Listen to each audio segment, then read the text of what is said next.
Well, thank you very much, and thank God for the opportunity to serve 4 years as governor of Kogi State between 2012 and 2016. And some of the modest achievements I made during my tenure was to ensure security of life and property. Before I came, there's a lot of armed robbery, banditry, thuggery, murder, all kinds of evil. I was able to stabilize the situation and provided a very peaceful environment for people to relate with each other and also to go about their various business or life endeavors without being molested by criminals. I was able to organize the youth, train, reorientate them, improve their morale, and give them opportunities to do things for themselves rather than depending on government employment under our Yard for Kogi, which is Youth Development Program for Kogi. We were able to impact the lives of over 40,000 youths during my tenure. I promoted agriculture very aggressively. We took a very special interest in cassava and rice. Kogi is the largest cassava producing state in the country, so I made sure that I leverage on that leadership and worked out an arrangement with the Federal Ministry of Agriculture for cassava staple crop processing zone in Alape in Kababunu local government. I also, across the various local government, we encourage farmers to grow cassava, which is what is saving them today from poverty and hunger. Many of them, when I go home, they say, "Thank you for telling us to turn to cassava. If it's not for that, with this non-payment of salaries, we would have been dead." So I'm very happy. We did some infrastructure projects which are, key to the economic progress of the state. And we have a 11-story Kogi house here in Abuja. We built Kogi Hotel in Lokoja. It's a modern facility, conference facilities that would have elevated the status of our state. We built a mega motor park. It's the largest in West Africa, just like airport terminal for bus and taxi travel within our state and outside our state. But unfortunately, that project which we commissioned before we left is lying fallow and is capable of generating 200 to 300 million naira per month for the state. And many other projects we did, water projects, built many schools, many rural electrification programs, rural road, many road projects during my tenure. But I want to go back now because there is prevalent hunger in Kogi State. A lot of people are suffering. People are asking for 500 naira. They have no cup of gari in their house. Their children are sick. They don't have 500 naira to buy malaria medicine and things like that. So this type of tales touch you as a human being. And I knew that while I was there, people were not suffering like this. So I know I have the capacity to address their issues. I was paying salaries. This government is not paying salaries, the current government. They are owing people 39 months, 40 months of salary. I mean, it's unbelievable. So I can't sit idle here and do nothing. It's a responsibility on me to try and go back, offer myself for service again, and improve the lives of our people. That is what is motivating me. For him to challenge me and let him show us what he has done with the over 390 billion or so naira that has come to his hand. During my tenure of 4 years, the federal allocation to Kogi State was 157 billion. Out of the 157 billion, I paid salary and pensions with 130 billion. I had only 27 billion to use to run government, support tertiary institutions, give subventions to ministries, all right, and keep the affairs of government going. With 27 billion in 4 years, yes, I was able to do core infrastructure projects within the state. What has the current governor done? Let him tell us. What has he done in 4 years with over 390 billion? No, I started by telling you, the situation is depressing. It's a shame. Kogi State is failing. And if we don't do anything, in a few years, there will be no state called Kogi. It will just be a state of dead people, of dying people, of people who have lost hope in life.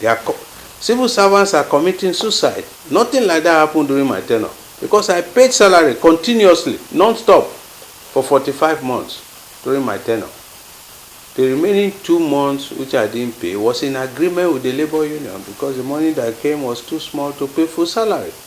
I suggested to them, let's pay level 1 to 6, 100%, and 7 to 17, 60%. They say, no, keep the money, combine 2 months and pay us 1 month. That's why we were short, and that's why we applied for bailout.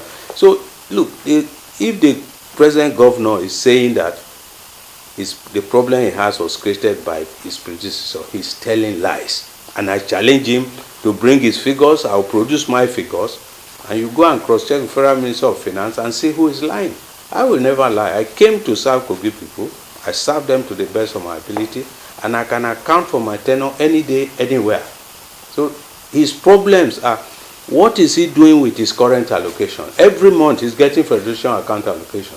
Every month he's generating internally generated revenue. Why is he not using it to pay salaries?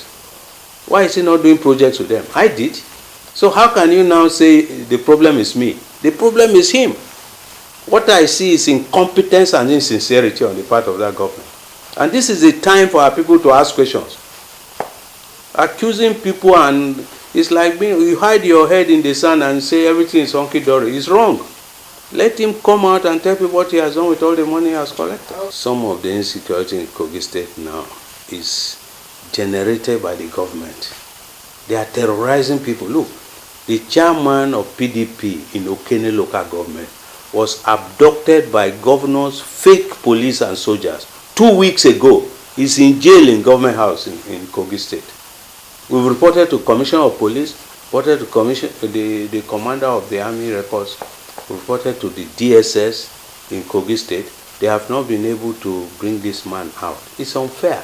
Even if he committed a crime, take him to court. You can't hold him for more than 48 hours without a court order. But it's happening in Kogi State. So there is a state of general insecurity orchestrated by the government. And nobody is doing anything about that. Well, this is the thing. That's what I'm saying. We are reporting this thing to the authorities. Nothing is being done. When I was there was freedom.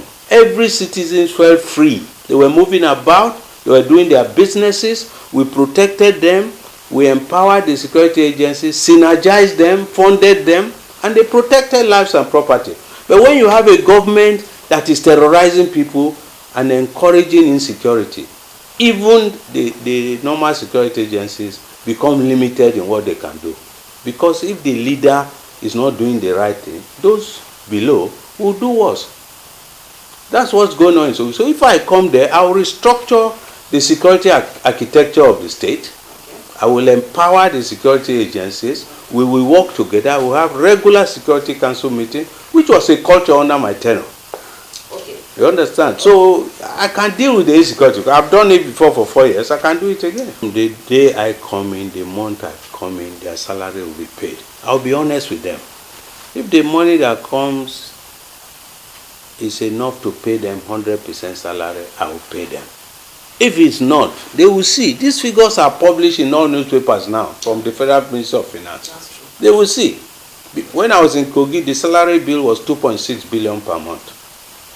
All right? So anytime the allocation fell short of that, I took overdraft from the bank to make it up and pay.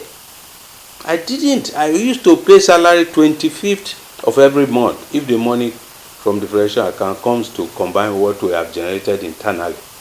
If it's after 25th, it's because federation account allocation had not dropped in. All right? Okay. But so long as we get that income, we pay. Salary was our number one charge, number one priority. Because the economy of our state depends on salaries. So I was not joking with salary. So if I come in, the workers in Kogi know that I will pay their salaries. The game being played by this present government is unacceptable, and somebody should call them to order.